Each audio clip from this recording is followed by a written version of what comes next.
Bienvenido. Si eres un profesional de la venta y estás interesado en perfeccionar tus habilidades relacionadas a la etapa de indagación, este video es para ti y tu equipo. No te vayas, te va a parecer muy interesante.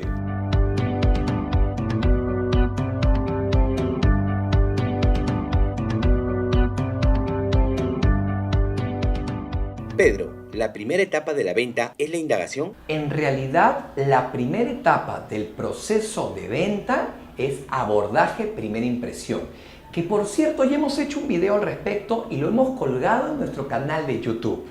Ahora bien, la segunda etapa del proceso de venta se llama indagación.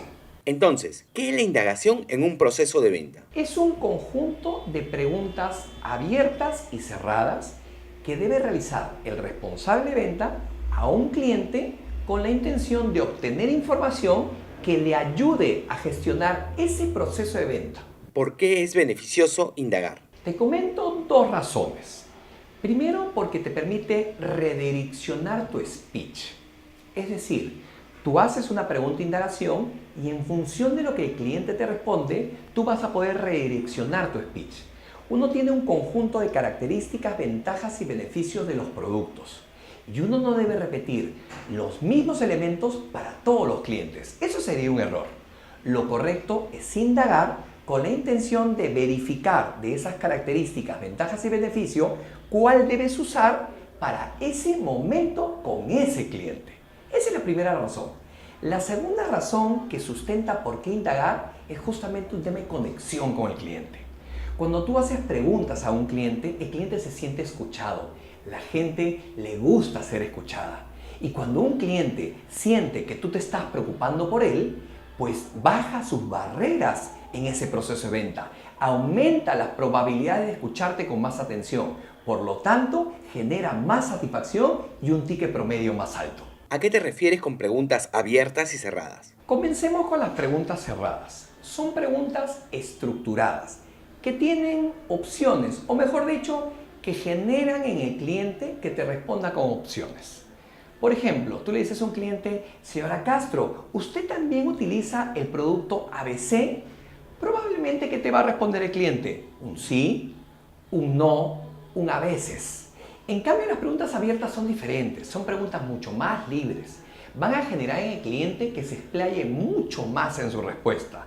Por ejemplo, que tú le preguntes al cliente, señora Castro, ¿por qué dejó de utilizar el producto ABC?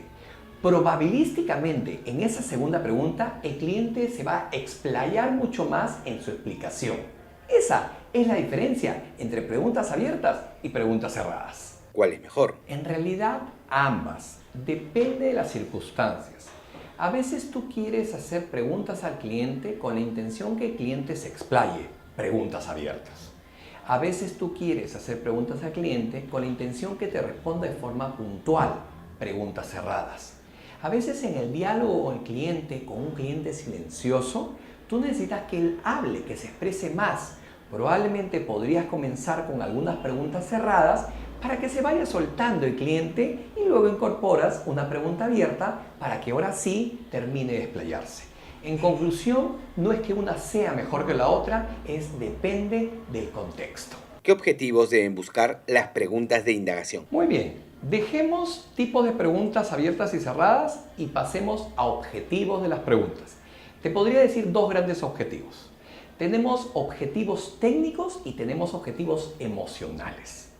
Los objetivos técnicos son preguntas que lo que intentan recoger es información formal relacionada al negocio, a la empresa, al producto, al servicio.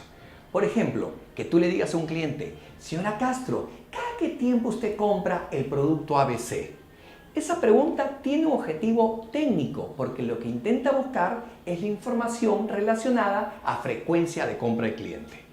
Es diferente cuando el objetivo es emocional. Estas preguntas con objetivos emocionales lo que busca es reunir información del cliente diferente a la anterior. Son preguntas que buscan generar la conexión con el cliente. Por ejemplo, que tú le preguntes, señora Castro, ¿y cómo se encuentran sus hijos? Esa pregunta que tiene que ser genuina que tiene que ser verdadera, que tiene que ser algo que de verdad le parta el corazón a este responsable en ventas, no genera información técnica, no busca información técnica, lo que busca es generar un vínculo con la persona. Recordemos que generar vínculos con nuestros clientes nos ayuda muchísimo en el proceso de satisfacción y en el proceso de ventas. Finalmente, Pedro, ¿qué recomendaciones le darías a los supervisores de venta? Que inviertan tiempo en los aprendizajes. Pueden contratar un externo o ellos mismos hacerlo. El asunto importante es hacer clínicas de venta.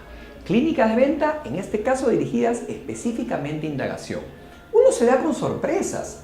Tus colaboradores, tus vendedores, a veces tienen una súper creatividad para crear preguntas que generan en algunos casos información técnica, en otros casos información de vínculo, información emocional. El asunto importante es que esa lista de preguntas se comparte y se difunda entre los colaboradores. No para que la repitan como un robot, sino para que tengan todo un paquete de información que les pueda servir para el momento de la verdad. Lo que tienen que hacer los supervisores es dedicarle tiempo para que su gente de verdad indague. Indagar es rentable porque genera vínculos con los clientes, porque genera información relevante para redireccionar el speech. Indagar es un proceso de venta muy importante para lograr satisfacción y lograr rentabilidad para todos los negocios. Si deseas recibir una capacitación vivencial con el staff de capacitadores de Pedro Céspedes y Soluciones Empresariales, ponte en contacto con nosotros.